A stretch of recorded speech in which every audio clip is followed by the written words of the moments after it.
Baik ya, jadi sama-sama sudah kita dengarkan keterangan saksi Rosa Purbobekti. Dari pagi sampai sekarang jam 5.30 ternyata apa yang diberikan, disampaikan, dinyatakan oleh saudara Rosa itu tidak ada yang baru. Kenapa tidak ada yang baru? Karena Rosa tadi menyampaikan penghargaan dia, penilaian dia, pendapat dia tentang transkrip percakapan. Katanya ini petunjuk. Ya. Kalau petunjuk transkrip, makanya tadi ditanya. Ini yang saudara jelaskan percakapan antara siapa? Katanya tadi, ini Harun Masiku dan Nur Hasan. Kalau begitu, yang dipanggil Harun Masiku. Yang dipanggil Nur Hasan. Nggak perlu orang ini datang. Ya, sekali lagi poin yang pertama, tidak ada fakta baru. Yang kedua, penuntut umum tadi pagi sampaikan, saudara Rosa hadir itu tidak ada kaitannya dengan pembuktian suap. Ya.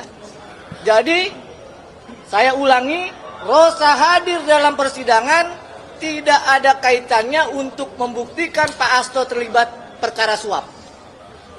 Pertanyaannya, ketika ditanya, apakah saudara Rosa yang alami, lihat langsung, dengar langsung, saksikan langsung, ya, melihat Pak Hasto merintangi penyidikan, apa jawabnya tadi? Hah? Nggak ada. Ya. Jadi saya ini mungkin ya jadi hafal ibu bapak. Kalau tidak ada bukti, ya, mohon majelis hakim berani bebaskan Pak Hasto. Itu dari saya.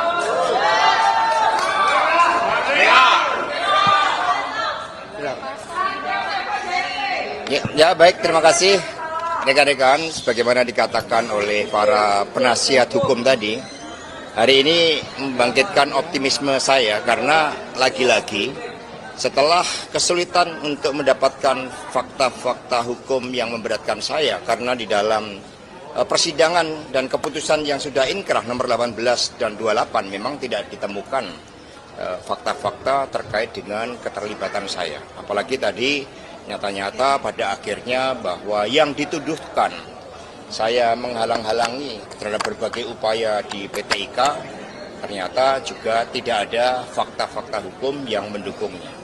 Sehingga hari ini saya menegaskan bahwa saudara Rosa ternyata bukan saksi fakta. Dia mengkonstruksikan berdasarkan imajinasi dan asumsi dari saudara Rosa. Terima kasih. Mas Hasto, kalau soal nomor Sri Rezeki yang dibilang Pak Rosa itu punya Mas, gimana tuh Mas? Ya tadi itu kan pendapat, itu asumsi. Ya tadi udah dijelaskan kemarin oleh keterangan saksi dan nanti akan ada saksi lain yang akan dihadirkan.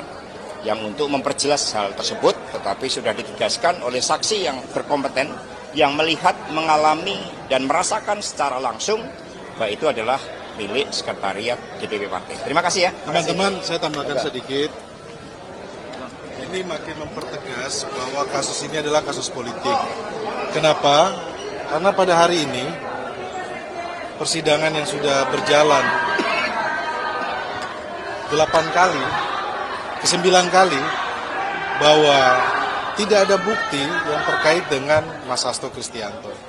Sampai persidangan hari ini harus menghadirkan penyidik yang memeriksa berkas-berkas. Kami tadi sudah tanyakan, penyidik periksa penyidik. Mohon maaf, mungkin ini baru pertama kali dalam sejarah persidangan, penyidik diperiksa di persidangan sebagai saksi fakta. Biasanya kan penyidik dihadirkan itu sebagai saksi verbalisan. Tapi hari ini dihadirkan untuk menjadi saksi fakta.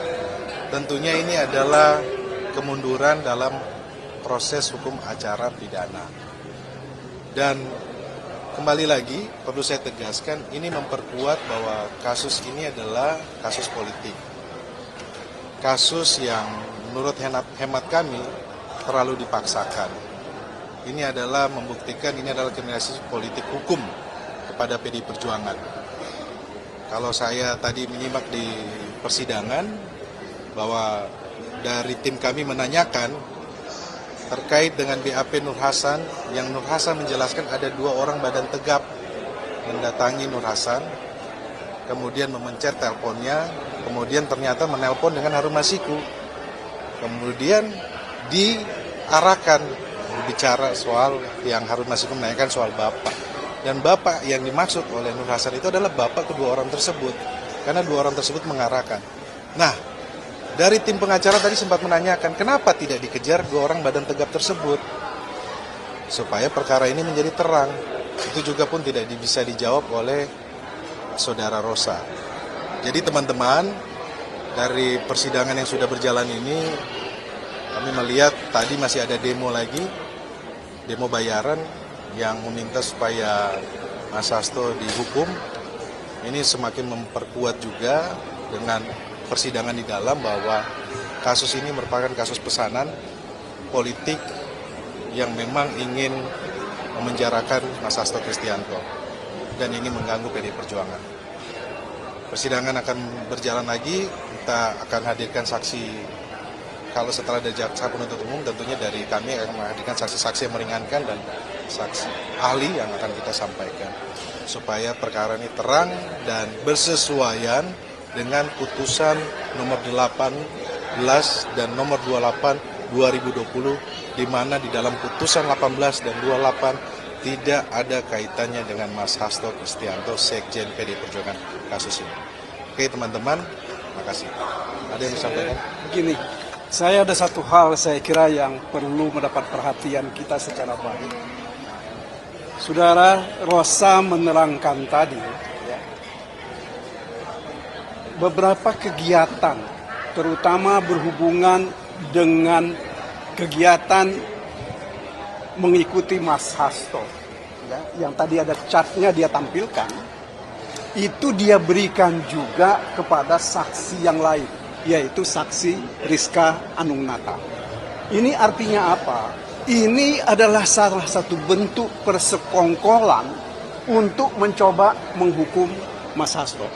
Ya, kita nggak tahu ini pesannya dari mana, tetapi yang pasti kita selama ini kita pahami dan kita alami dan kita rasakan bahwa politisasi dan kriminalisasi ini dijadikan satu, ya, dalam hal ini untuk menghancurkan harkat dan martabatnya Mas Hasto. Nah ini saya kira yang harus kita lihat betul secara baik. Saya tidak tahu implikasinya nanti dengan kegiatan-kegiatan politik kita pada masa yang akan datang. Tetapi satu hal yang bisa kita pastikan bahwa rekayasa ini, makanya saya tanya tadi mengenai satu keadaan yaitu mobil yang mereka katakan mobil itu berada di komplek PT IKA. Itu bukan, itu di jalan di bundaran Teku Umar. Kenapa? Karena saya tahu itu. Saksi tidak melihat mobil. Saksi tidak melihat sebenarnya mobil itu berada di PT IKA. Itu satu.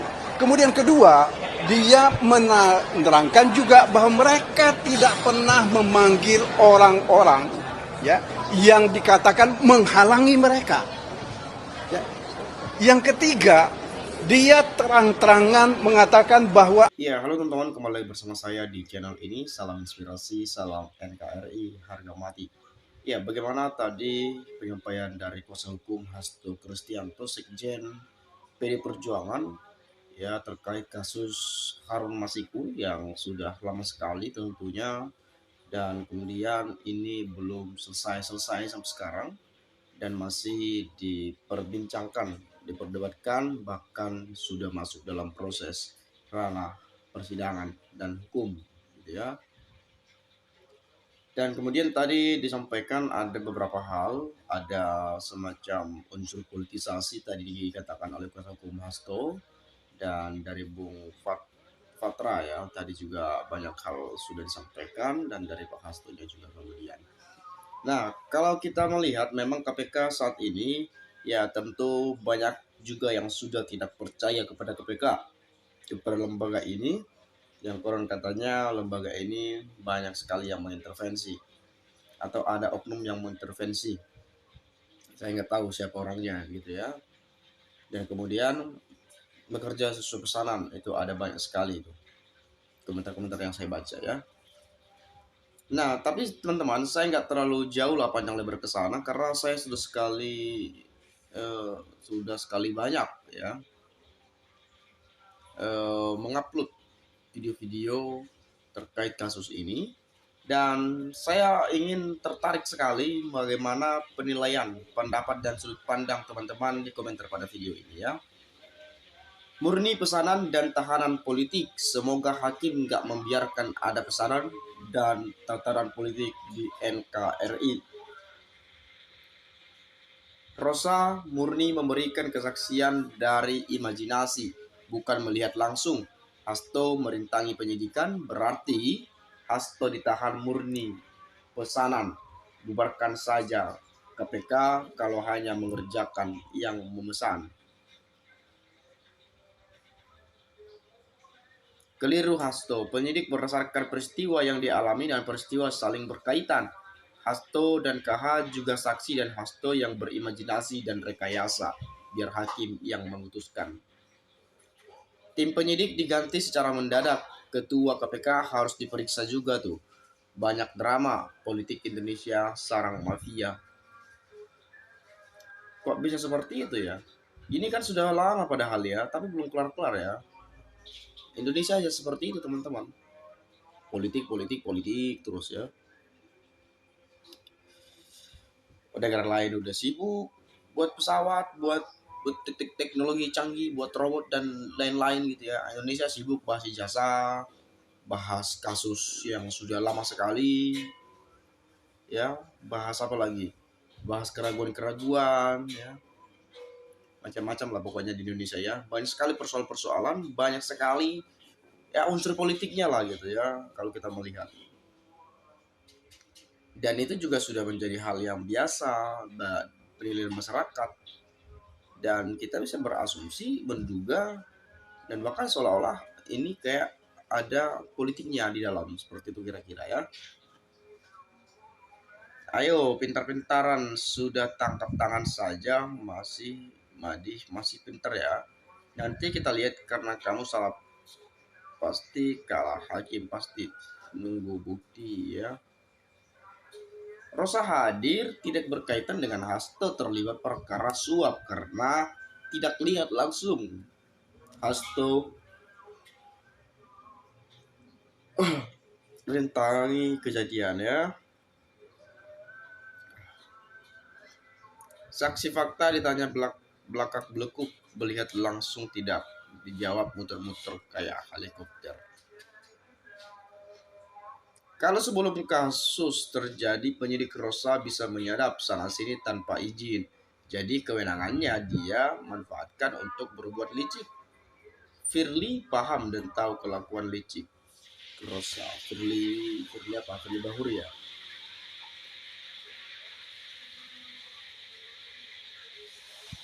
Kalau kita sidang dengan penjahat licik dan pengacara licik, udah salah mau berdalih gimana ya otaknya sejarah Indonesia yang membuat rakyat pusing. Bubarkan aja PDIP biar dan bikin riwet. Enak aja bebaskan Hasto. Emang kalian masih berkuasa? Ini Prabowo bukan boneka Mega. Tapi kalau saya melihat istilahnya teman-teman ya bukan ke sana juga larinya, tapi bagaimana mungkin menuntut keadilan, kebenaran gitu ya. Ya itu juga sih sebetulnya, bukan soal partai, bukan soal siapa gitu ya.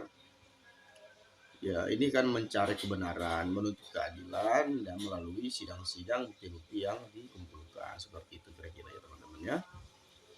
Negeri Konoha, hukum udah jadi alat politik. KPK kelihatan banget koploknya. Semangat Pak Hasto, lanjutkan kasus Pak Pembelembong kemana hakim ya. Kalau pengacara ya bela kliennya biarpun sudah ada bukti. Contohnya aja tadi dia bikin pertanyaan dijawab sendiri. gak mesti harus sekolah hukum untuk mengerti kasus Hasto. Tapi pengacara ini sekolah hukum untuk hibulin masyarakat. Konstruksinya jelas berdasarkan alat bukti. Mungkin teman-teman punya pendapat lain, boleh silakan sampaikan di video ini. Dari saya mungkin itu saja ya. Terima kasih, saya ucapkan sekali lagi salam inspirasi, salam NKRI harga mati.